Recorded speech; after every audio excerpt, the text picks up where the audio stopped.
So what we have here in this beautiful basket of product this is just a small sample of what comes out of the Indian River Lagoon. But this is all fresh product. I'm going to name it. I'll start at the top here. This is a black drum. That's a pompano.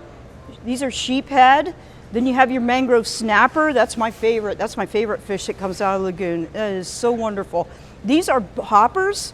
That's one of the species of shrimp that depend on the lagoon for a nursery. These are spotted sea trout right here. In our heyday, the lagoon was known, our part of the lagoon was known as the trout capital of the world. These are oysters for filter feeders. These are white shrimp. These are actually like snowbirds. They actually migrate up and down the coast. So they spawn in Carolinas and Georgia, come down here, spend the winter off the Canaveral Shoals, take a little in Florida sunshine, then they migrate back north again and spawn and then die. They only live a year. These are mullet. This is a croaker right here, and you got your Indian River Lagoon clams, and then finally your Indian River blue crabs. Some of the finest eaten in the world are these crabs here. So again, all of these species are dependent on the Indian River Lagoon, either as a nursery ground, or some of them spend their entire lives in the lagoon.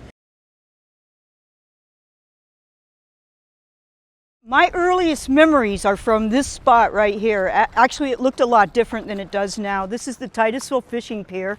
My grandfather ran an earlier version of the Titusville Fishing Pier. So my very first memories were being out on the pier. Between fishing for mullet and running my crab traps, I practically lived on the lagoon. Stayed out on the lagoon at night, did my homework under the light of a dim 15-watt light bulb that I hooked to my battery with alligator clips so I could stay out on the lagoon all night. So I fished my way all the way through high school, went down to Stewart, down on the southern end of the lagoon, found out that the southern end of the Indian River Lagoon is really quite different than it is up here on the northern end. Fished my way through college, and then when I got out of college, I went out on the ocean and started running longline boats out on the ocean. And the Gulf Stream became my new playground. So when I came back here, I was appalled to find out how much the lagoon had degraded, how badly growth and development had affected the Indian River Lagoon. It wasn't anything like it was when I was a child.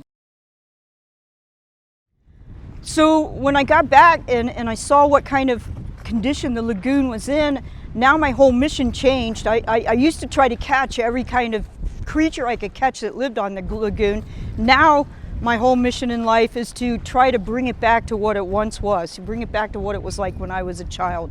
And so we have to change our behavior. There has to be a balance.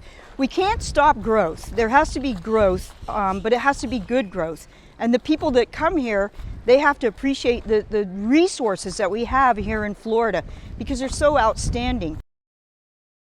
We're working at my restaurant, Dixie Crossroads Seafood Restaurant, and at my sister's business, the Wild Ocean Seafood Market.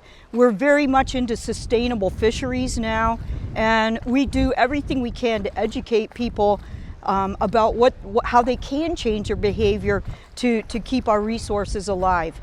And so that's what we have to do.